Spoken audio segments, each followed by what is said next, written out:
cardíaco. Cuando estamos hablando de ciclo cardíaco, vamos a ver qué ocurre en las fases principales del ciclo cardíaco. ¿Cuáles son esas fases? La fase de sístole y la fase de diástole. Quiere decir que por donde empecemos, por ahí terminamos. Si empezamos con la sístole, terminamos con la sístole. Si empezamos con la diástole, terminamos con la diástole. Entonces, vamos a ver esa parte.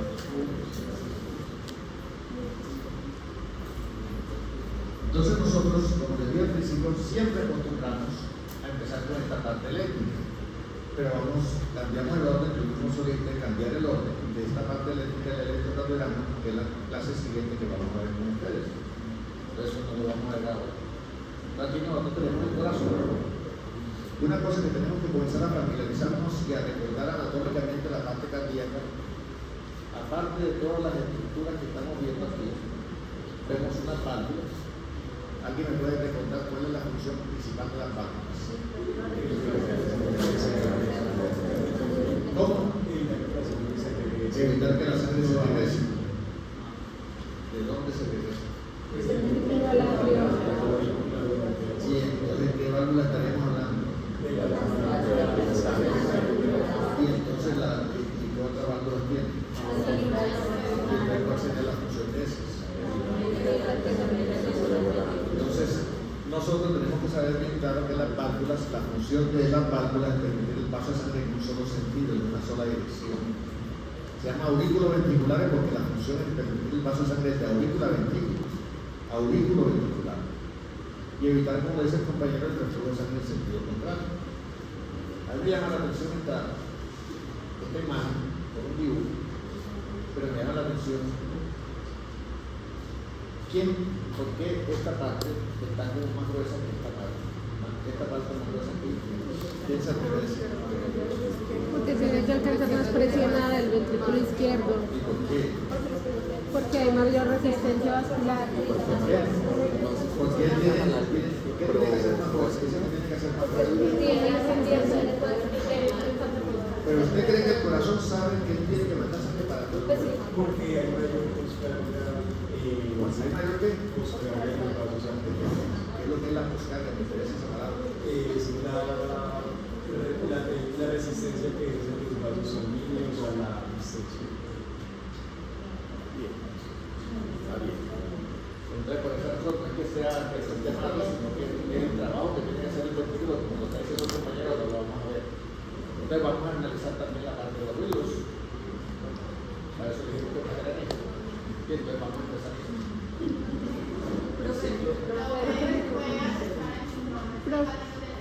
¿No se escucha? Ahora sí. Sí. O sea que le quiero aumentar volumen a eso. ¿Quién puede problemas de volumen?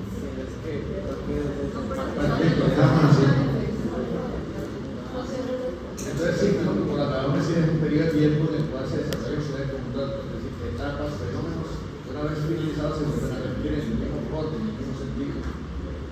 Deriva de partir ciclos, y de los el círculo por fuera, la cantidad que mejorar el centraliano, ciclo del agua, ciclo de Krebs, etc. Entonces, aquí hay otro concepto, en algún texto aparece un ciclo cardíaco, estos eventos que van desde el inicio del latido hasta el inicio del otro, pero también puede ser desde el final del latido al final del otro. De donde empecemos tenemos que terminar. Entonces, la parte del ciclo cardíaco tiene una serie de eventos eléctricos, eventos mecánicos, eventos hemodinámicos y eventos sonoros.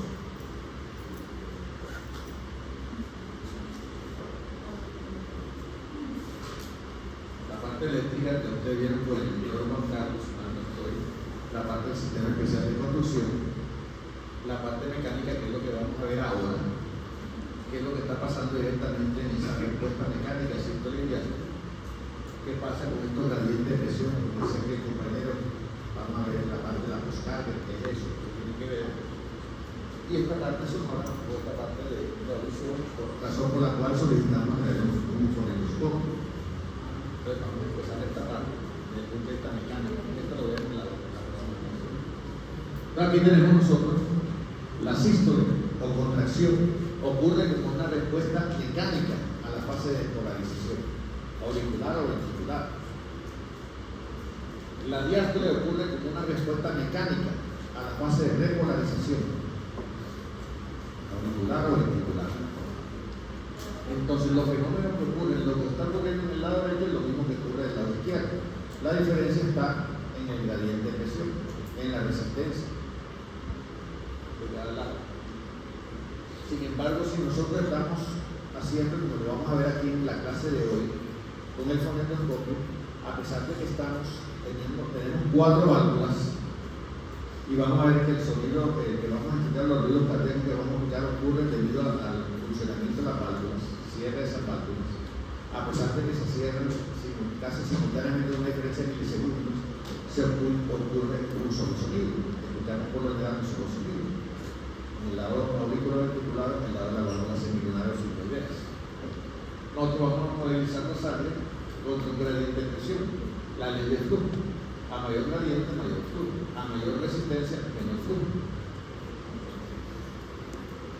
Entonces aquí tenemos eventos eléctricos, mecánicos, cambio de flujo, cambio de presión, volumen de la sangre que tiene lugar en la cavidad cardíaca relacionado con el movimiento. Entonces, aquí vamos a empezar. Esta gráfica, yo le pido el favor a todos que la estudien aquí en todos los libros de fisiología. Es más, aquí yo les voy a mostrar unas diapositivas que ayer averiguamos aquí en la biblioteca médica. Les recuerdo ahí el material que usted quiera de libro audiovisual. Hay una cosa que se llama el Alex, ahora lo vamos a ver, y hay una cantidad de diapositivas que usted puede bajar.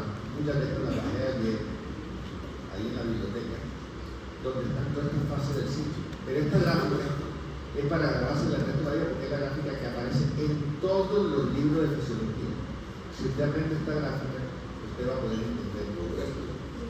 Entonces nosotros aquí tenemos, vamos a ver la parte eléctrica, vamos a ver la respuesta mecánica, la respuesta de la presión arterial que está pasando en las cardiacas. Entonces vamos a empezar la parte de la sístole.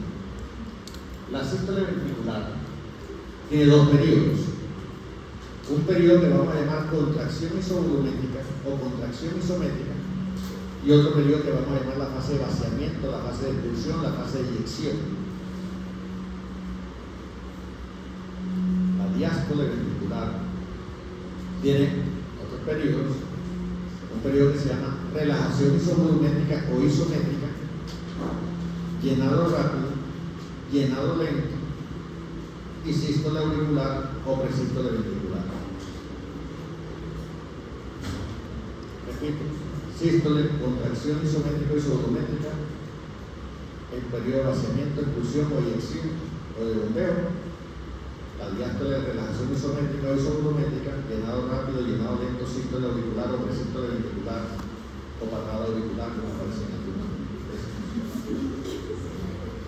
partes de lo que se así. Porque les menciono todo lo que ustedes son estudiantes de libros, no son estudiantes de cuadernos, sino de libros. Yo me imagino, porque yo no creo que ustedes van a ponerse llega un paciente con determinada cosa y ustedes van a buscar, en vez de voy a buscar el cuaderno del que me dictó la clase de la neumonía, el cuaderno del que me dictó la clase de infarto, que son estudiantes de libros. Ahora mismo que tenemos ya todos los computadores, no quiero todavía. Entonces vamos a empezar con la siguiente.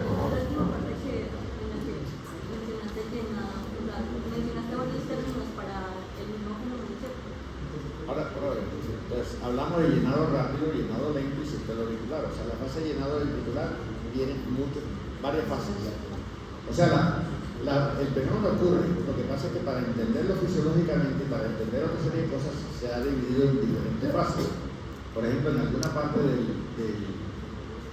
un libro, creo que el libro de Gano, dice que la sístole ventricular tiene la fase de contracción isométrica, la fase de vaciamiento rápido y vaciamiento lento. Aquí vamos a hablar de fase de vaciamiento para no complicarnos más la vida. ¿De acuerdo? Entonces yo pregunto, ¿qué es una contracción? Si estamos hablando de que la sístole se inicia con una contracción isométrica o isovolumétrica, ¿qué está ocurriendo? ¿Qué es una contracción isométrica o isovolumétrica? ¿Quién me puede definir? Que son iguales. Isométrico es que eso significa igual. ¿Igual qué? Igual forma. Sí. Igual a ambos lados. Ajá, igual a ambos lados. ¿Igual qué? A ambos lados.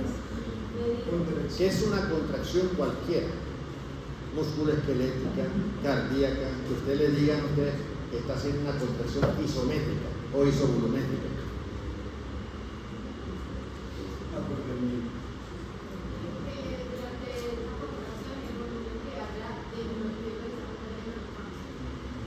Eso es una definición, el volumen no cambia.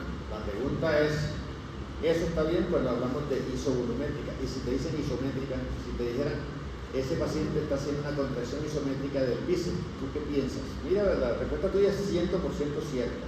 Pero si te dijeran que ese paciente está haciendo una contracción isométrica del bíceps, del tríceps, una contracción isométrica, ¿qué estaríamos pensando?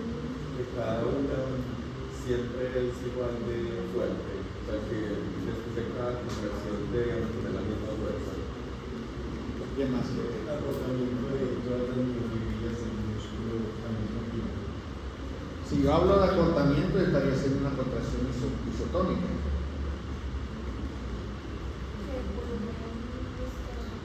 ¿Cómo? Eso fue. ¿Y por qué no cambia? Me presta este bolso, porfa. Ya. No sé cómo puedo estar con eso. Con los dos brazos. Mira lo que ella está haciendo. Ella tiene el bolso aquí abajo. Igual que el micrófono angular. Ella con ese bolso lo levanta y está haciendo una contracción de tipo dinámico, isotónico. Pero si yo le digo sostenga el bolso así, sostenga, estos músculos están en contracción, pero no se están acortando. Es una contracción isométrica. Entonces, cuando hablamos de contracción isométrica a nivel del ventrículo, es que el ventrículo se está contrayendo, pero no se está acortando. Como si esta mano, mire, no es lo mismo la mano así, a que yo estuviera como acortando. No, oye, ¿y por qué no se acerca un poquito más? Yo no sé cómo vamos a hacer con este micrófono. Ayúdeme con aumenten el volumen para que todo el mundo.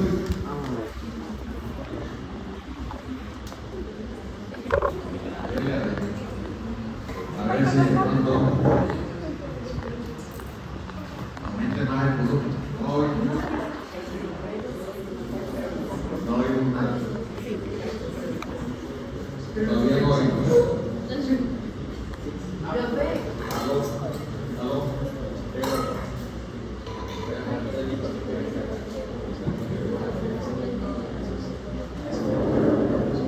Aló.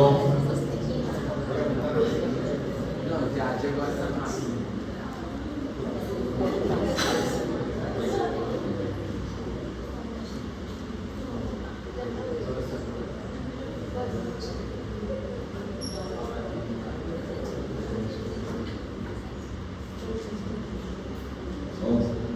Ahora sí se oye.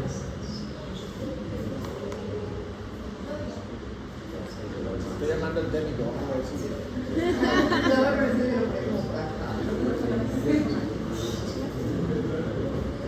Tengo que la le ponga su lazo.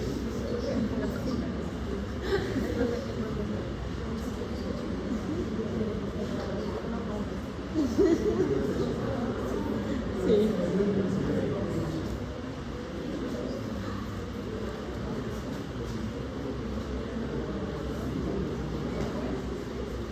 seguiremos aquí luchando con el micrófono. Entonces, si hablamos de contracción isométrica, estamos hablando de un tipo de contracción en la cual ustedes ve el ventrículo aumenta la tensión de su pared, pero no corta esas fibras.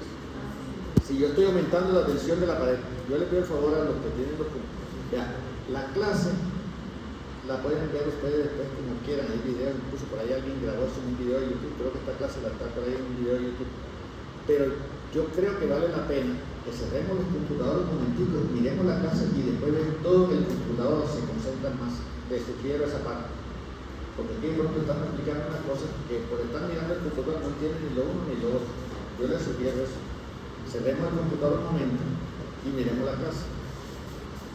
Entonces la contracción isométrica. Entonces la pregunta que yo me hago es, si estoy teniendo, si esto es una cavidad, si el ventrículo es una cavidad y yo hago una contracción isométrica, ¿qué estará pasando con la presión dentro del ventrículo? La presión está aumentando. Entonces, si tenemos el término que han definido muy bien, que es isovolumétrica, ¿qué condición tiene para que yo te haga una contracción y yo llame eso contracción isovolumétrica? ¿Qué condición tiene que haber? El mismo volumen. Que no haya modificación de volumen. Y para que no haya modificación del volumen, ¿qué debe ocurrir entonces? Para que no haya modificación del volumen del ventrículo. Que no haya vaciado, eso es cierto. Y que otra cosa, no habrá más condiciones. Que no haya vaciado 100% cierto, pero ¿qué otra condición debe haber? Para yo Que no tener. haya contracción todavía, ¿no? Si tú, por ejemplo, tienes, yo te digo, para que no vaya a haber modificación de la plata del banco, debe haber dos condiciones. Que no haya vaciado, que tú no saques plata. Pero que tampoco metas plata. Entonces tampoco lo mismo va a pasar acá directamente con el ventrículo. Si yo tengo una contracción isovolumétrica, quiere decir que el ventrículo va a tener unos cambios en el cual se deben cerrar las válvulas. La presión del ventrículo debe aumentar a tal nivel que alcance a cerrar las válvulas auriculoventriculares, que son las válvulas que van a permitir la entrada. Entonces ya no va a haber entrada. Pero la presión del ventrículo no puede superar la presión ni de la aorta, en el caso del izquierdo, ni de la arteria pulmonar, en el caso del derecho, para que no haya salida de sangre. ¿Está claro? ¿Cuándo es la presión que debería llegar el ventrículo para no sacar sangre? Si a usted le dicen, el señor X tiene una presión de 130/100, ¿cuál es la presión que debe tener el ventrículo? ¿Hasta cuándo para que no haya modificación del volumen de sangre dentro del ventrículo? 130. El señor tiene 130/100 de presión arterial. O sea, no sé si 129 o 99.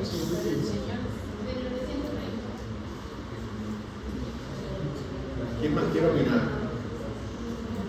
¿Cuál es la presión que no debe sobrepasar el ventrículo para que no haya salida de sangre? El señor tiene 130/100 de presión arterial en el caso del izquierdo.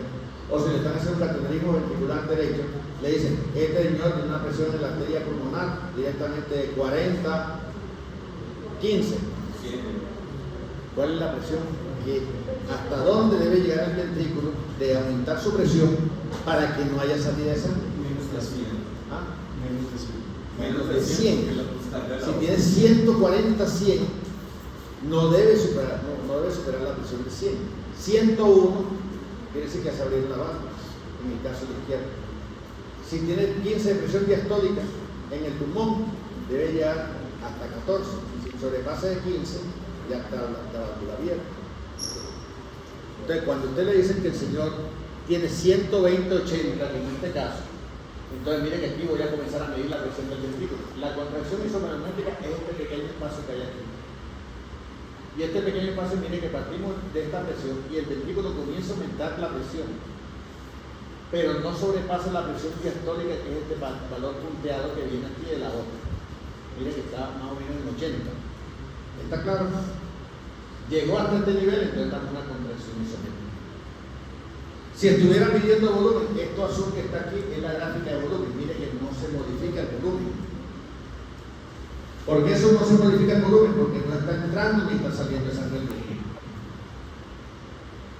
Pero si estuviéramos haciendo la ocultación cardíaca, que es lo que vamos a hacer aquí en la parte práctica, ese cierre de las válvulas auriculoventriculares, acompañada directamente del movimiento de la sangre, del movimiento de flujo que ocurre después cuando el ventrículo vence este obstáculo, sigue aumentando su presión y cuando sobrepasa la presión diastólica, se abre la válvula semilunar aórtica pulmonar y el volumen de sangre comienza a salir. Y alcanza la presión sistólica, en este caso 120, pero si fuera el ventrículo puede ser el derecho, diríamos 25, por ejemplo, en el caso del derecho. Pero ¿qué está pasando a nivel del volumen de sangre del ventrículo?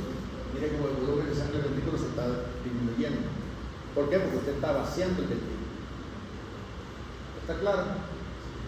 Entonces, contracción isométrica y eyección o expulsión. La pregunta que nos tenemos que hacer es, ¿el ventrículo bombeará toda la sangre que tiene? El volumen alcanza un máximo de volumen de sangre, el ventrículo alcanza un máximo de volumen de sangre cuando finaliza la diástole. pero él, por mucho que sea fuerte la contracción, no bombea todo lo que tiene. Ahora vamos a ver en los términos qué es lo que está bombeando, qué cantidad de sangre está bombeando. De todas maneras, aquí tenemos eso.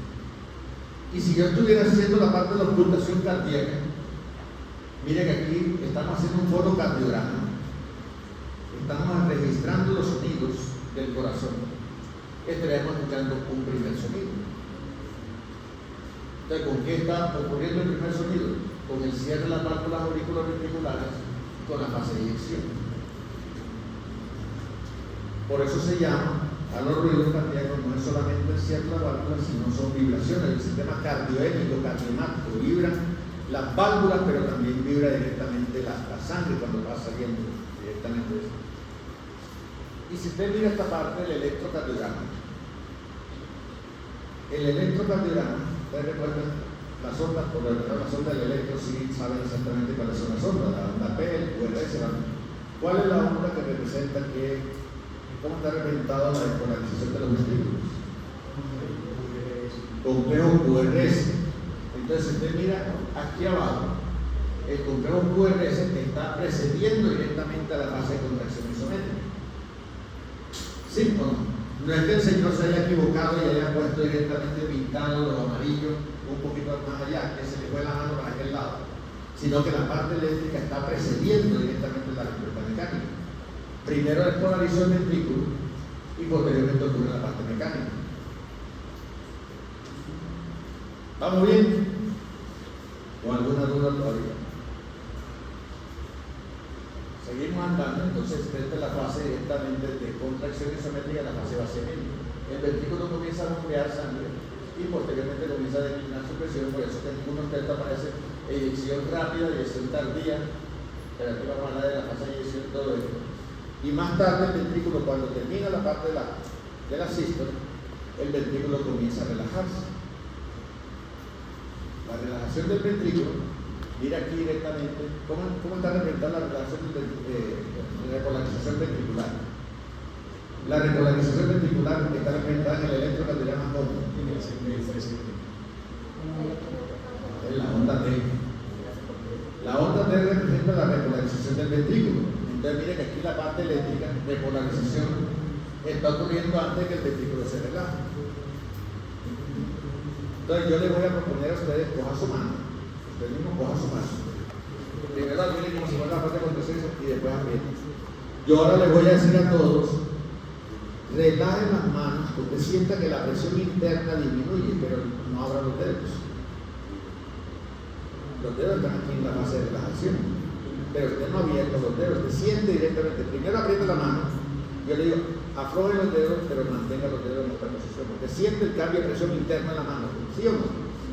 Entonces la relajación, la primera fase, la diástole ventricular, se llama relajación isométrica o relajación isovolumétrica.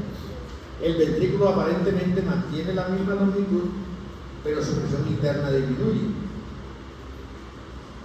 ¿Está claro? Si la presión interna del ventrículo disminuye, ¿qué tiende a pasar con el flujo sanguíneo a nivel de los ventrículos? Estoy hablando de relajación isovolumétrica. Mantiene igual. El volumen se mantiene igual. ¿Y por qué se va a mantener igual? Porque no hay cambios Entonces la presión del ventrículo todavía es mayor que la presión de las aurículas. Luego las válvulas auriculoventriculares permanecen cerradas. Pero la presión del ventrículo ya es menor que la presión de los grandes vasos aórticos o pulmonar. Entonces la sangre no puede salir. Entonces en ese momento ocurre el cierre de las válvulas semilunares o algunas sinuleas, aórtica y pulmonar. ¿Está claro? Entonces aquí tenemos esa fase. Fase de eyección y seguimos con la fase de relajación isométrica o relajación isovolumétrica. Bajamos la presión, pero mantenemos el mismo volumen. Miren que es igual, no ha cambiado. Y como les dije, la onda de polarización va primero que la relajación. Y aquí ocurre el segundo ruido.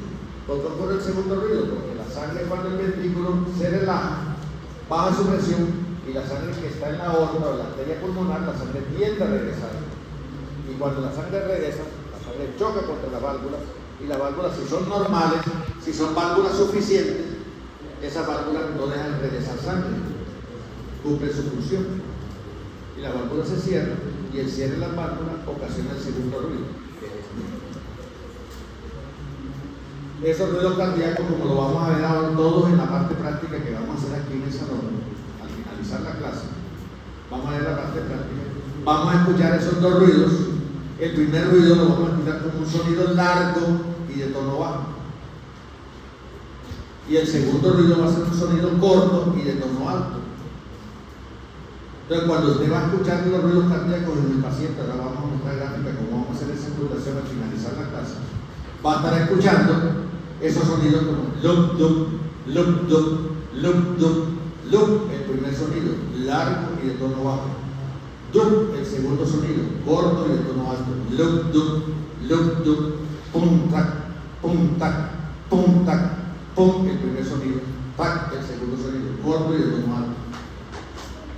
Observen que a pesar de ser dos válvulas que se están cerrando, aórtica y pulmonar en el caso del segundo ruido, y a pesar de ser dos válvulas que se están cerrando en el caso de las aurículas ventriculares, ustedes escuchen un sonido. Pero a veces esos sonidos se pueden desdoblar, y eso lo vamos a hacer en la parte práctica y lo vamos a ver ustedes en semiología, cuando comienzan a estudiar con pacientes, la parte clínica. Entonces miren que son dos válvulas que se están cerrando. Yo estoy cerrando las dos válvulas simultáneas, pero yo puedo cerrar una válvula por alguna anomalía, se puede cerrar una válvula primero que la otra.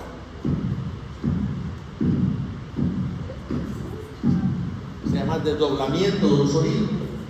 Vamos a ver si eso ocurre aquí, si podemos escuchar eso aquí en la clase. Sí. Esta es una clase que le interesa ser médico, debe prestar la atención a esto como una cosa que es teórico-práctica, es una clase que es completamente dinámica. Todo depende del entusiasmo que ustedes en la interés. Dígame. En la relación simétrica, entonces la presión es menor que la de las arterias. Sí, señor. 100% de acuerdo. Y el segundo ruido es de la aórtica y la pulmonar. Y el primero entonces es de las atrioventriculares. ¿Dónde ocurre el primer sonido? Cuando está ocurriendo la sístole. ¿Y qué ocurre mecánicamente en la sístole? Se cierran las válvulas auriculoventriculares. ¿Cuándo ocurre el segundo sonido? Cuando se inicia la diástole.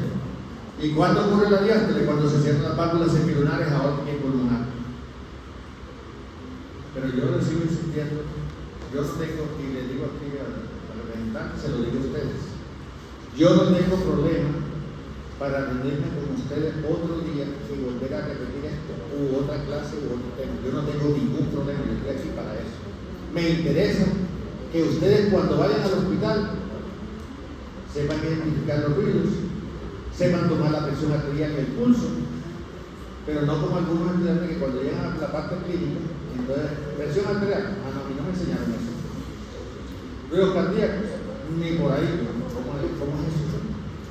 Afortunadamente hoy en día ya la parte cardiovascular la estamos editando simultáneamente con médicos, los clínicos, el doctor Carlos José, el doctor Edison Muñoz, van a venir varios cardiólogos acá. Y ellos saben que estamos enseñando acá y ellos saben que pura cosa no está por aquí. Porque el doctor Carlos José es uno de los que más le gusta venir a esta actividad. Entonces no vamos a decir que no aprendimos. Presten la atención a esto y otro día nos podemos reunir. No hay problema. ¿A qué hora qué?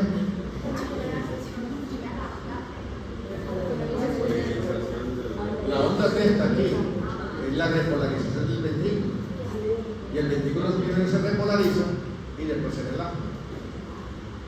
El ventrículo primero se despolariza y después se contrae. ¿Vamos bien? Entonces vamos por la parte de relajación isométrica. Miren que aquí estamos en la clase. Entonces yo les pregunto una cosa. ¿Desde qué momento están cerradas las válvulas auriculoventriculares? ¿En qué momento cerramos las válvulas auriculoventriculares? Al inicio de la sístole. En contracción isométrica empezamos cerrando las válvulas auriculoventriculares. La pregunta que uno se tiene que comenzar a hacer es: ¿qué estará pasando con el volumen de sangre dentro de la aurícula? Derecha o izquierda, Ya está lleno. El volumen de sangre entre las aurículas derecha e izquierda, porque las válvulas auriculoventriculares están cerradas y porque el flujo sanguíneo es continuo, continuamente está llegando sangre al corazón, se comienza a llenar las aurículas. Contracción isométrica, se comienzan a llenar las aurículas. La fase de expulsión, ¿se seguirán llenando las aurículas o se van vaciando? Se van vaciando. En la fase de expulsión ventricular, en la fase de eyección ventricular se van a vaciar las aurículas. O sea que simultáneamente estamos. De eyección ventricular no, tiene que seguir cerrada. Pues mire que la válvula auriculoventricular está cerrada desde aquí. Ajá. Contracción isométrica, válvula auriculoventricular cerrada. Fase de expulsión o eyección, válvula auriculoventricular cerrada. Se sigue aumentando el volumen de sangre dentro del ventrículo, dentro de la aurícula. Fase de relajación isométrica, la válvula auriculoventricular todavía sigue cerrada. Se sigue llenando la aurícula. ¿Qué pasa después? Si el ventrículo que está en la fase de relajación isométrica hace esto, baja tanto la presión intraventricular que va a llegar a tabladores de cero. Entonces toda la sangre que estaba en la aurícula pasa rápidamente al ventrículo. Es lo que nosotros llamamos fase de llenado rápido, y aquí lo vemos. Mire cómo se llena rápidamente esto. Y este llenado rápido, en algunas personas, puede escucharse como un tercer sonido. Hágase el cargo que usted tiene un vaso y abre la llave bruscamente, y apenas abre usted la llave, cae el agua sobre el vaso y usted siente que hay una vibración pequeña, pero siente el vaso vibrando. Eso da un pequeño sonido, que es el tercer sonido. Nosotros no vamos a trabajar sino hoy en día con el primer y el segundo ruido, pero ahí está el tercer ruido, que ocurre con la fase de llenado rápido. Aquí lo estamos viendo. Mire que es un sonido muy pequeño. Entonces, llenado rápido. El ventrículo, después del llenado rápido, el ventrículo sigue relajado. Y toda la sangre, ¿qué es más prolongado? ¿La sístole o la diástole? La diástole. La diástole ventricular. Una persona, por ejemplo, que tenga 60 latidos por minuto, tiene 60 ciclos, tiene cada un ciclo por segundo, y 0.33 segundos se van en la sístole, 0.66 segundos se van en diástole. La diástole es más prolongada que la sístole. Entonces nosotros tenemos la diástole, por eso tenemos relajación isométrica, llenado rápido, el ventrículo sigue relajado, la sangre que está llegando a la aurícula pasa rápidamente al ventrículo, llenado lento, y posteriormente viene lo que nosotros llamamos la sístole auricular o presístole ventricular. Mire que aquí está la onda P. La onda P representa la despolarización de las aurículas, ¿sí o no? Si las aurículas se contraen, se despolarizan y se deben contraer. Entonces cuando la aurícula se contrae, sin micrófono, la aurícula se contrae aquí arriba y apenas hace esto aumenta el llenado ventricular. ¿De acuerdo? El ventrículo está así, la aurícula se despolariza, se contrae la aurícula y se aumenta el llenado ventricular. Con micrófono seguimos. Entonces aquí tengo la onda P, la onda de despolarización auricular, y aquí viene que está corriendo directamente el llenado auricular. Una vez ocurre esto, repetimos el ciclo. ¿De acuerdo? Despolarización del ventrículo, contracción isométrica, vaciamiento, primer ruido, contracción isométrica del mismo volumen. ¿Alguna pregunta, alguna duda por el sonaje? Yo había dicho que P corresponde a la contracción auricular. Recuerda bien claro, el electrocardiograma no te está registrando contracción, no te está registrando actividad mecánica. El electrocardiograma te está registrando siempre la actividad eléctrica del corazón, o despolarización o repolarización de ciertas partes del corazón. Cuando tú dices onda P, piensa, se despolarizan las aurículas, que como respuesta a la despolarización de la aurícula hay una contracción diferente, pero no estamos registrando parte mecánica en el electrocardiograma.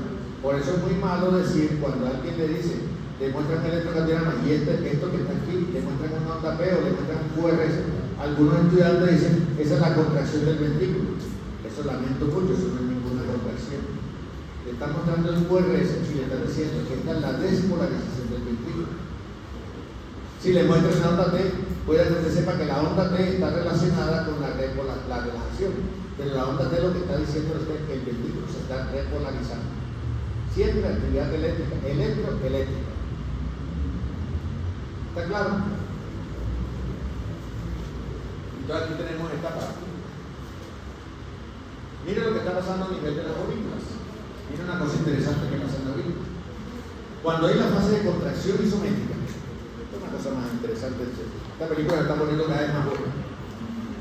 Si yo tengo esas válvulas auriculoventriculares, ¿cómo funcionan ellas? Yo me imagino que si el ventrículo se contrae, puede ser tanta la presión de la aurícula, del ventrículo, puede hacer que las válvulas se abran hacia las aurículas. La pregunta que yo me hago es ¿por qué no se abren? Las cuerdas.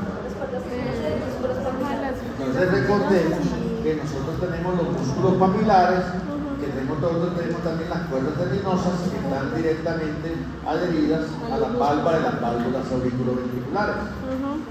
Entonces esas cuerdas tendinosas y los músculos papilares van a evitar la eversión de las válvulas hacia las aurículas. Si una persona tiene de pronto un infarto y se rompe una de las válvulas, o tiene un accidente o le meten una puñalada, en algunos países, aquí en Colombia eso no pasa, pero en algunos países del mundo no ve las noticias, apuñalaron a una persona en el corazón y cuando lo llevan a una clínica, el médico reporta, sí, llegó con el ventrículo izquierdo roto y también rompieron las cuerdas tendinosas. Si no hace reparación de eso, el paciente va a quedar con insuficiencia, va a quedar con problemas. Entonces tienen que reparar directamente eso. Pero eso lo van a ver nada más en la televisión, en el cine, así en el exterior, pero aquí no van a ver eso. A excepción de que pasen por política todo el día. Es un día que pase que es suficiente. Entonces nosotros tenemos que cuando el ventrículo se contrae, las valvas de las válvulas auriculoventriculares tratan de irse hacia arriba, hacia la aurícula, pero no se van porque la están jalonando las cuerdas tendinosas. Eso ocasiona esta pequeña onda chiquitica que ustedes ven aquí. Esta onda chiquitica punteada que está aquí es la primera onda, directamente. La onda A, la onda directamente. Después viene la onda C, que es la que está relacionada con esta contracción isométrica. Y mire que la aurícula se sigue llenando de sangre. ¿Está claro? Entonces van a ver esa parte. Onda A, onda C, onda B, en la parte de la contracción auricular. Aquí tenemos. Entonces, repito, y ahora vamos a repasar unas cosas y vamos a hacer una parte práctica. Recuerden que el sistema cardiovascular es un circuito cerrado. Lo mismo que bombea el ventrículo izquierdo es lo que va a bombear el ventrículo derecho. Lo mismo que sale por aquí va a llegar acá. A excepción de que tengamos un trauma, una herida, cualquier cosa, pero es un circuito cerrado. Lo que está cambiando es los gradientes de presión y la composición de la sangre con oxígeno, con menos oxígeno, con más oxígeno de un lado que el otro. Cambia la resistencia, cambia ese. Tenemos esta parte. La función de las válvulas permiten el paso de sangre en un solo sentido en una dirección auriculoventricular y la base de las válvulas semilunares y mineras en el sentido. Aquí tenemos las presiones. Vale la pena que estos datos de la presión arterial porque usted va a ver ecocardiografías. Y en las ecocardiografías van a ver estos datos. Nosotros usaremos más la presión sistémica, 120-80, miren que la presión arterial sistólica, 100, 140, 60. Pero la presión diastólica del ventrículo vale la pena también saberla. Recuerda que no es lo mismo la presión dentro del ventrículo que la presión sistémica. Cuando estamos hablando de presión sistémica, estamos hablando de. Se va. ¿Qué le pasó? Cuando hablamos de presión sistémica estamos hablando de esto, estamos hablando de la presión que estamos captando desde aquí, todo el recorrido está acá. Esa es la que estamos viendo.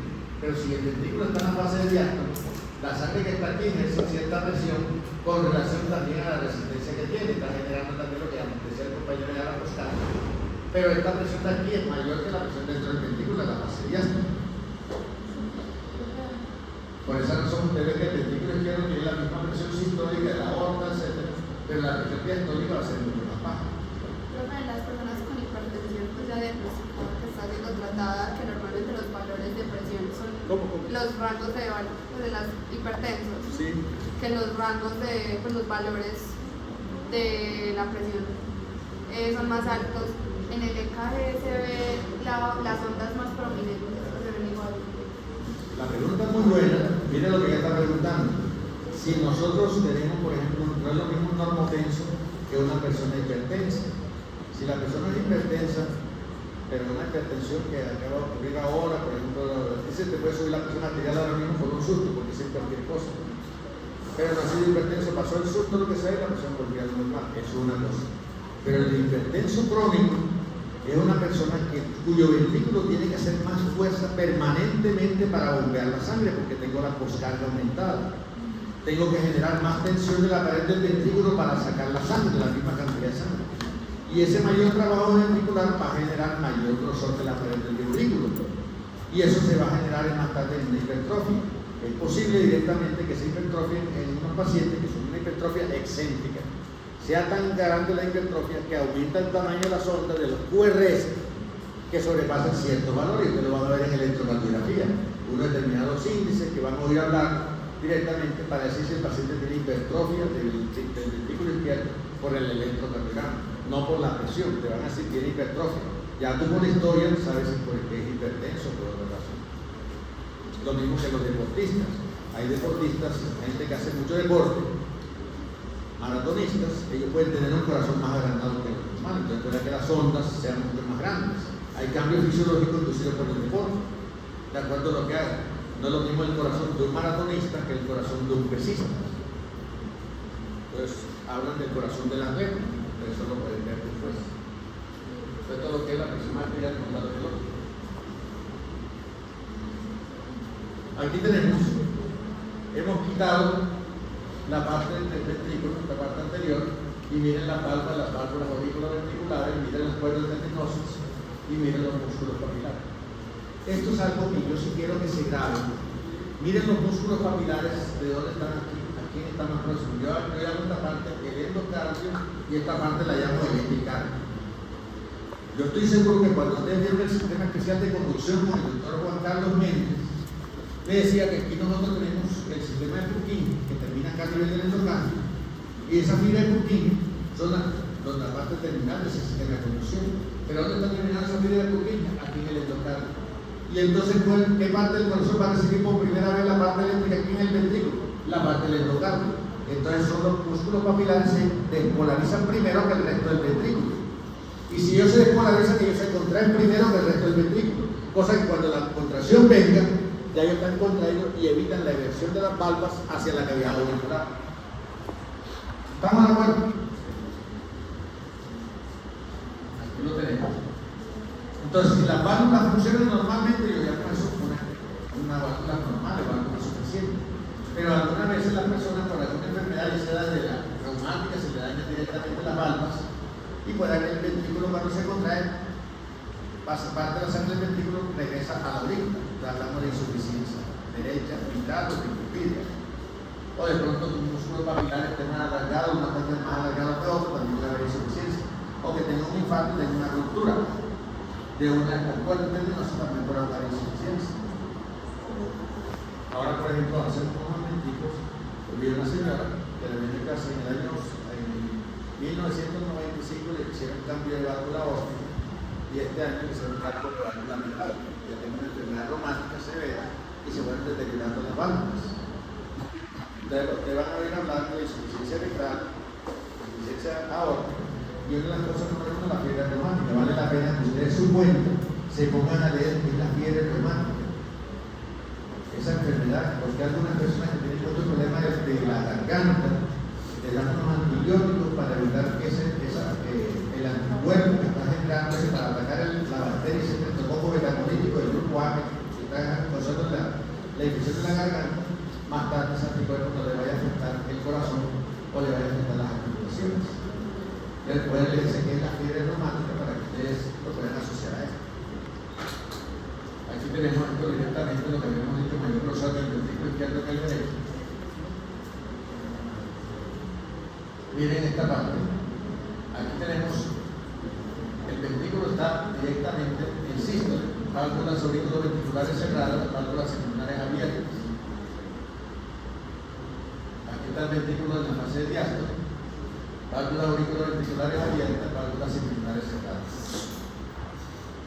Lo que habíamos dicho, la función de la válvula es permitir el paso de sangre en un solo sentido, en una sola dirección, y evitar la eversión de las válvulas como están en la fase de contracción. Recordemos la ley del flujo, yo creo que eso lo vieron con el doctor Raúl. La parte hemodinâmica, para que haya flujo se requiere que haya un gradiente de presión. Si la presión es igual, no hay movimiento del flujo. Y que ese flujo va a variar directamente proporcional al gradiente de presión, pero inversamente proporcional a la resistencia. Aquí lo tenemos. Miren cómo entra la sangre directamente en la aurícula. Miren directamente las cúspides de la válvula semilunar. Recuerden que en el origen de la aorta, en la válvula aórtica un poquito por encima de la válvula aórtica están las arterias coronarias. Y entonces ahora sí vamos a empezar la clase.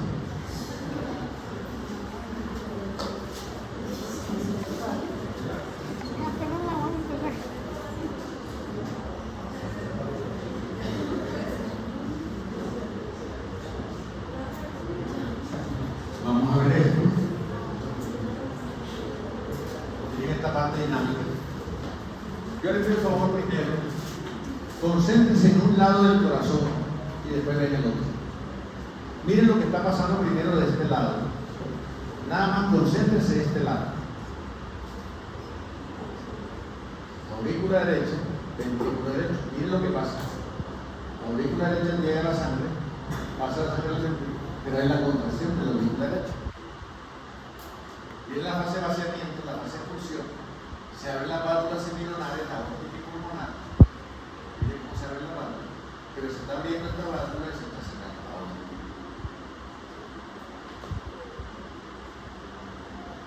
Aquí tenemos la fase del ciclo. ¿Cuál sería alguien me puede señalar cuál sería la contracción isométrica en esta gráfica? ¿Quién me puede señalar de dónde va a sería la contracción? ¿Cuál sería la contracción isométrica? Perfecto. Mira qué pasa en la fase de eyección con ese volumen.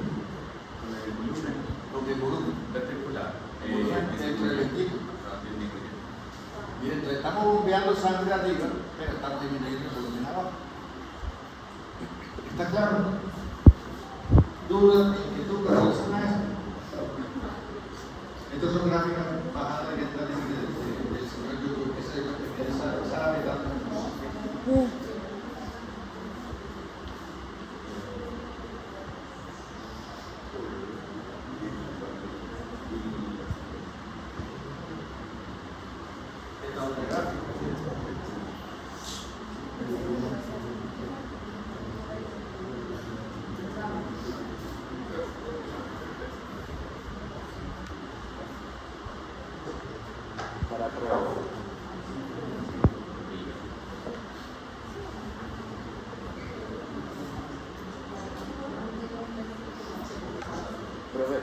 De todas maneras, yo lo que le digo es que el señor YouTube tiene una cantidad de gráficas que yo incluso la había grabado así.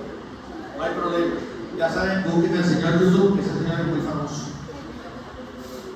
Aquí está directamente. ¿Hay alguna pregunta, alguna inquietud con relación a esto? La primera demostración que demostramos fue en inglés y ahora ya ustedes ya aprendieron el español.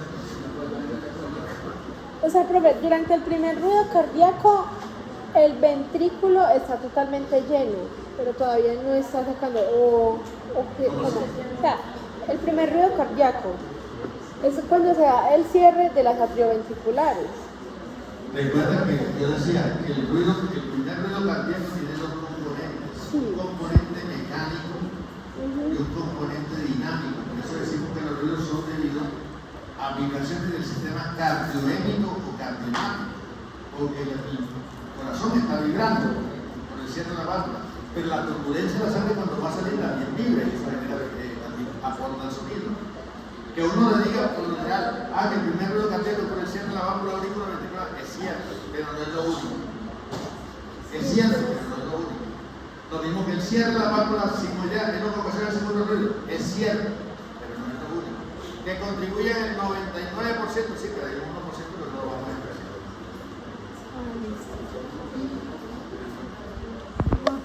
Me quedé dormida y no le pedí. Esta otra gráfica que encontramos ayer también en la parte de la vida. Mire que hay una cantidad de gráficas que yo les sugiero que las estudien, porque en cualquier examen le pueden poner estas gráficas, interpretar las gráficas, identificar dónde está la contracción isométrica, dónde está la eyección del ventrículo, cuál es la contracción isométrica. Entonces no se le olvide que tiene que integrar todo esto. Esta gráfica, una de las cosas que más me gusta de esta gráfica es que permite que usted vea el cambio de volumen dentro del ventrículo fácilmente. Mire contracción isométrica y mire la parte vaciamiento. Mire la fase llenado, llenado rápido, llenado lento y la contracción auricular. Todo eso está en libros y en la parte de esas imágenes que yo les digo que están en la biblioteca. Consulten esa parte que se llama, creo que es Access. Access lo dicen, sí. Entonces allá dice multimedia y usted busca en multimedia toda una cantidad de gráficas.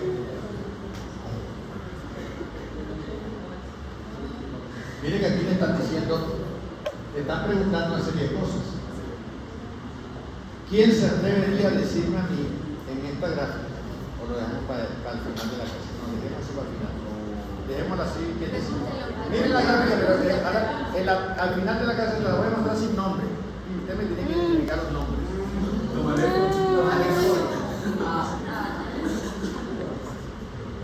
Miren la otra forma que también tenemos de interpretar el ciclo cardíaco.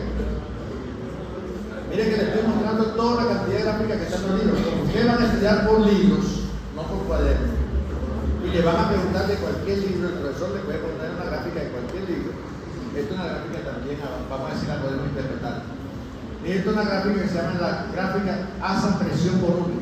Vamos a trabajar con la presión del ventrículo intraventricular, presión intraventricular y volumen de sangre dentro del ventrículo, volumen intraventricular. Como hemos dicho muchas veces, por donde empecemos, ahí terminamos. Entonces, si quiere, empecemos aquí en la parte A. Miren que de entrada, el ventrículo queda con cierto volumen de sangre. El ventrículo no vacía toda la cantidad de sangre. El ventrículo le queda más o menos 40, 50 centímetros cúbicos de sangre. Normalmente. Si estamos diciendo que este volumen de sangre está aumentando, si este volumen de sangre está aumentando, quiere decir que estamos en la fase de llenado. Puede ser llenado rápido, llenado lento, pero mire que siempre aquí hay una curvita al final. ¿Qué será eso? ¿La qué? La contracción de la aurícula. La contracción de la aurícula aumenta bruscamente la parte del llenado. Aquí llenamos, o sea, esto sería la parte de diástole y termina aquí en la fase de vacío. Llegamos al punto B. Después del llenado ventricular, ¿qué viene? La parte de contracción isométrica o contracción isovolumétrica. Si hablamos de contracción isométrica, decimos, aumentamos presión, ¿sí o no? Pero no modificamos volumen. Miren aquí está. Va aumentando presión dentro del ventrículo, pero no modifica volumen. Llegamos a un punto aquí donde el ventrículo es capaz de sobrepasar la presión, en este caso el izquierdo, sobrepasa la presión diastólica de la aorta y la sangre comienza a salir. Si la sangre va saliendo del ventrículo, el volumen de sangre dentro del ventrículo va disminuyendo y va a llegar a expulsión rápida hasta que llega directamente al final de la cifra y se cierra. Se cierra aquí, no se cierra la válvula segmental. Ahora, en este caso. Viene la parte de relajación, después de la ciclo de la fase de eyección, ¿qué viene? Relajación isométrica. Bajo la presión, pero no modifico volumen. La presión baja y no modifico volumen. ¿No le parece claro esta etapa? ¿No? Sí. Miren, a ver, ¿qué no entendió? Dígame. Si yo le digo a usted, ¿por qué esta parte la llamamos la fase de expulsión? ¿Por qué cree que es la fase de expulsión? Aquí dice que expulsión va de C a D. ¿Por qué expulsión? De expulsión. De expulsión o vaciamiento. ¿Por qué esa masa? Es que si escribimos, como lo dicen por ahí, no se pueden dos glorias. O escribe o mira. Pero si usted aprende primero, después puede escribir. Pero es que usted escribe mucho. Y tenemos que ahorrar, esos cuadernos cuestan muchas patas y el lapicero también, no se iba tanto. A ver, ¿por qué de C a D llamamos esto la fase de expulsión? ¿Quién me puede explicar? Porque se abre la aorta, entonces está contrayendo el atrio y se expulsa la sangre y se vuelve a cerrar ya después. ¿Y cómo sabes tú que estamos expulsando sangre? Porque estoy bajando el volumen dentro del ventrículo. O sea, yo tengo el ventrículo así. Pero si yo digo voy a bombear sangre, entonces el ventrículo me queda bombeando sangre. Aumenté bruscamente la presión y por eso esto no va a hacer. Aumento la presión. Pero después va declinando porque el volumen de sangre va disminuyendo. Claro. Profe, ¿y eso de volumen telesistólico y telediastólico? No entiendo, tele. Tele quiere decir al final.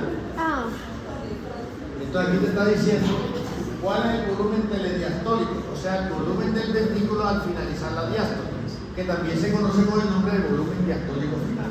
Tu pregunta es muy buena, te felicito, porque una pregunta me hacía falta aclarar esa parte. Telediastólico, volumen al finalizar la diástole.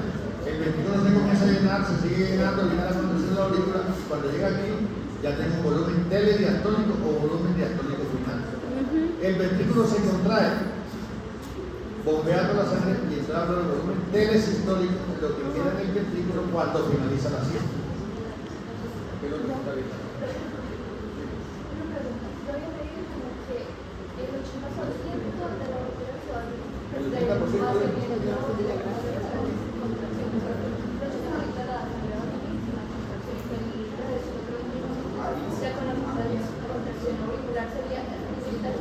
Por eso, el 80% del llenado ventricular ocurre por el llenado rápido y el llenado lento.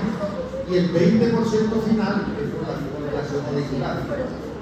Entonces, tu pregunta es muy buena porque también vas a ver que en la clínica, mira la importancia de tu pregunta. Nosotros terminamos de llenar el ventrículo con la contracción de la aurícula. Si yo tengo una aurícula normal, esa aurícula se va a contraer normalmente y va a aumentar el llenado del ventrículo. Pero hay personas, y ustedes es un término que van a estar escuchando el resto de la vida mientras sean médicos, hay una patología que está aumentando su prevalencia hoy en día porque está asociada con la edad de la persona y con la hipertensión arterial, y se llama la fibrilación auricular. Fibrilación auricular diferente a fibrilación ventricular. Si la aurícula está en fibrilación auricular es como si tuviera la aurícula así. Entonces, si la aurícula hace esto, como si tú tuvieras una cantidad de animalitos dentro de una bolsita, tú ves que se está moviendo, pero no se está moviendo.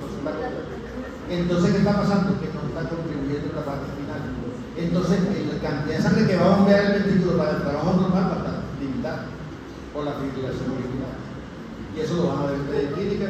Y quizás alguno de nosotros tendrá un familiar, papá, mamá, abuelo, que le han diagnosticado que tiene fibrilación auricular. Y es una cosa muy común hoy en día y está asociada mucho a la edad de la persona y a la hipertensión arterial, la enfermedad coronaria.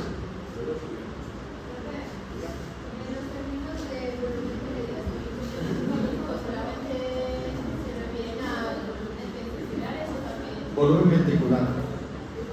Volumen ventricular al finalizar la diástole, volumen ventricular al finalizar la sístole. Yo prefiero muchas veces utilizar el volumen diastólico final, o sobre el volumen del ventrículo al finalizar la diástole, o volumen sistólico final, volumen del ventrículo cuando finaliza la sístole. Lo que pasa es que muchas veces se confunde el volumen sistólico final con volumen sistólico. Si te dicen volumen sistólico solo, quiere decir que es lo que expulsó, no lo que le quedó.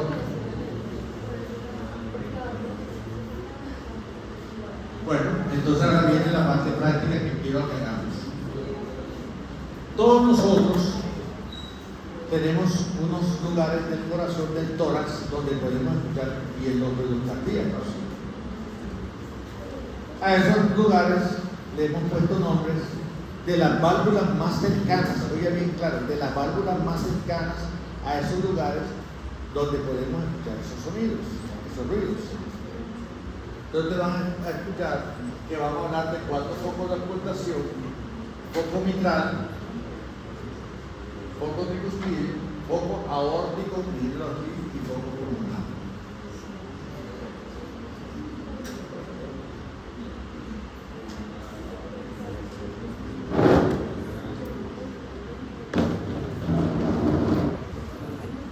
Entonces, aquí el compañero ahora mismo dejó de ser el compañero y ahora es un paciente. Y yo ahí sí exijo todo el respeto hacia la persona que se presta a estar aquí conmigo. Si a alguien le falta el respeto, mejor se va. Tenemos que aprender esa parte. Entonces, yo voy a hablar de foco vital, el lugar donde usted, por palpación, usted mismo se puede palpar su tórax. Hágase la palpación del tórax. En las damas, debajo, por acá por favor, usted mismo se va a palpar debajo de la glándula mamaria. Usted se pone la mano debajo del lado izquierdo. Tenemos la parte de pronto tiene electrocambia que hicieron. Entonces, aquí tenemos, por ejemplo, debajo de la glándula mamaria usted puede tocarse y va a sentir el choque de la punta. Si usted no lo siente, se puede echar un poquitico hacia adelante y comienza a sentir el choque de la punta de su corazón. Entonces aquí el compañero, yo por ejemplo voy a palpar, si yo lo voy a palpar a él, yo coloco mi mano aquí debajo de la glándula mamaria de él y lo echo un poquito hacia adelante. Y aquí yo estoy sintiendo directamente el choque de la punta, aquí lo estoy sintiendo. Si es el caso de ella, debajo de la glándula mamaria, se echa un poquito hacia adelante y aquí se siente inmediatamente el choque de la punta. Entonces tenemos el foco mitral en ese lugar. Por favor, si puedes, te levanto la camiseta. ¿Ah? Alguien que se preste voluntario, si alguien se presta a levantarse la camisa y mostrarnos directamente. Por favor, si quieren, si no quieren, entonces lo hacemos así clínicamente. Por favor, respeto. Por favor, respeto al compañero. Por favor, respeto al compañero.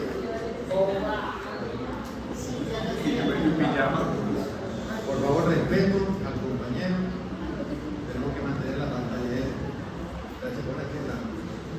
Entonces yo voy a palpar el foco mitral y miren que siempre está debajo de la glándula mamaria. Quinto espacio intercostal izquierdo, línea medio clavicular aproximadamente. Si alguien quiere, coloque su dedo aquí, su dedo aquí. ¿Sí o no?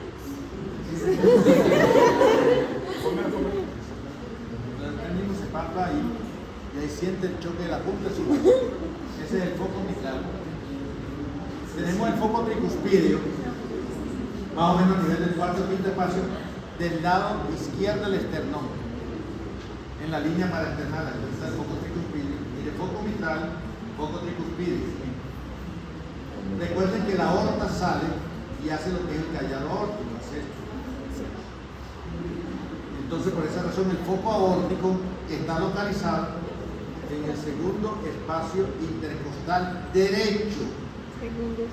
Segundo espacio intercostal derecho, línea paraesternal. Esta es la línea, este es el esternón de él y esta es la línea paraesternal. Recuerden anatómicamente cómo se pueden localizar los espacios intercostales. Yo aquí tengo el ángulo de Luis. Y debajo del ángulo de Luis está el segundo espacio intercostal. Sí.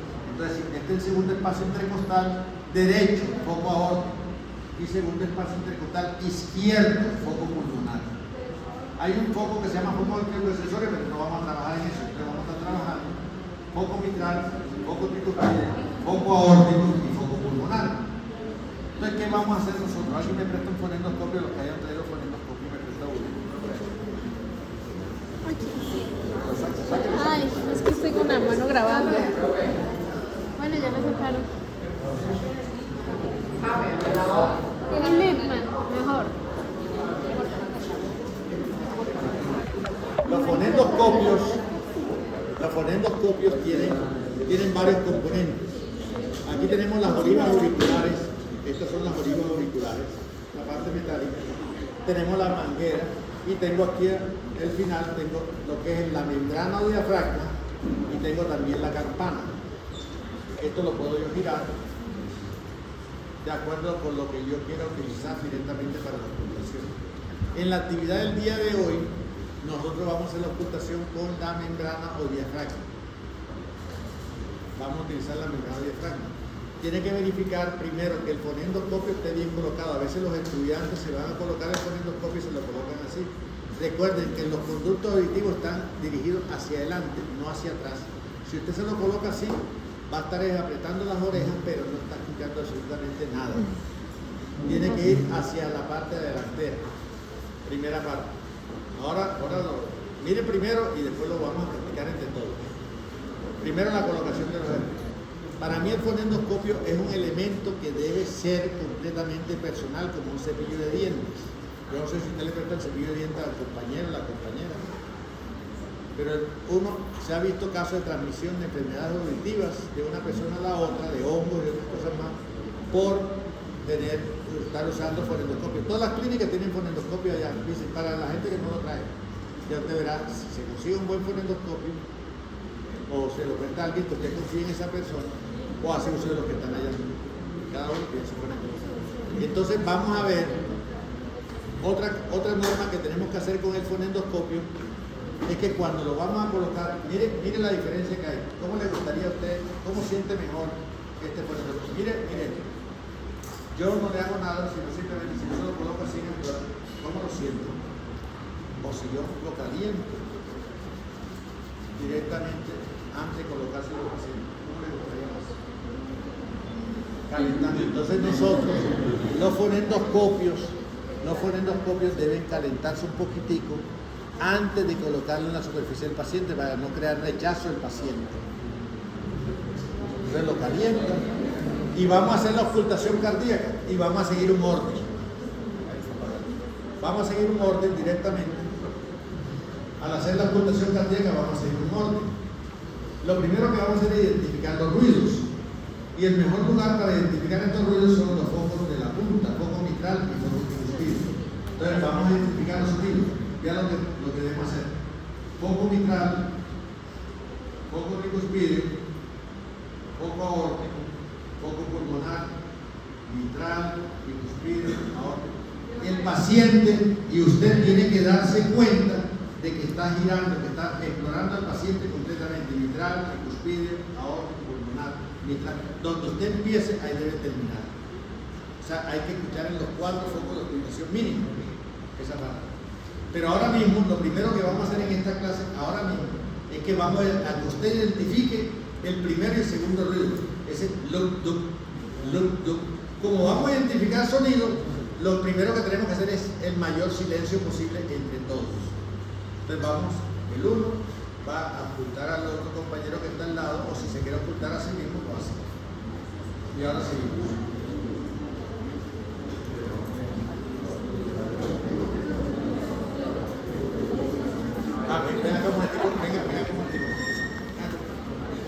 Por favor, miren esto para que no vayan a cometer este error. Algunas personas, tengan aquí el micrófono. Algunas personas cuando van a ocultar, miren lo que hacen. Miren lo que hacen y eso está demostrado. Eso trae problemas, ha traído problemas desde el punto de vista. Muchas veces la persona, el paciente está sentado, si alguien quiere, usted va a hacer favor y se siente. Aquí en la mesa, siempre en la mesa. Mire lo que hace mucha gente, y le digo esto para que no vayan a tener problemas posteriormente desde el punto de vista. Los médicos muchas veces van a ocultar al paciente y se le meten en medio de la pierna a la dama a hacer la ocultación para ocultarla. Y eso, yo le digo, hay quejas en las clínicas porque las personas las van tomando de otra manera. La otra cosa que le digo, muchas veces los médicos se ponen a ocultar al paciente, examinar al paciente y se le ponen aquí encima, al frente. Yo no sé si ya tiene una pequeña gripe, una pequeña tuberculosis. Entonces nosotros nos debemos colocar siempre del lado derecho del paciente, por eso que el fonendoscopio así de largo. Anteriormente había una cosa que se llamaba estetoscopio, entonces era un aparato como una cornetica y uno tenía que ponérselo en la oreja y ponerla como la señora embarazada, que a veces lo colocan directamente todavía. Pero esto tiene aquí su fonendoscopio, es largo la manguera, yo tengo ya el fonendoscopio puesto, y yo hago la auscultación mitral, tricuspide, aórtico, pulmonar. ¿Cómo se siente mejor? Le voy a preguntar a usted mismo. ¿Cómo se siente mejor usted que un médico la esté examinando? Que el médico esté así. ¿O se siente mejor que el médico esté así? Yo estoy ocultando. Yo tengo mi fonendoscopio colocado aquí. Mitral, tricuspide, aórtico. ¿Cómo se siente mejor? La segunda. Entonces yo tengo que garantizar que el paciente se sienta cómodo. Es un respeto. Y aquí en ese sentido quiero que lo comencemos a hacer entre nosotros mismos. Podemos ser compañeros, pero si usted la va a auscultar a ella, usted deja de ser directamente compañero y pasa a ser médico. Si ella lo va a auscultar a usted, también tenemos que mantener el principio ético. Entonces hagamos la práctica. Esto va a ser por un momentico. Ya después seguimos otra parte. Háganlo entre ustedes mismos. Silencio, silencio, porque estamos en la práctica de juicio.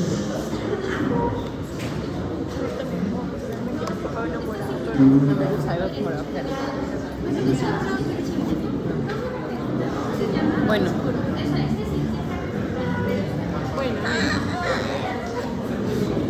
Esto toca ponerlo en privado porque hay muchas nalgas de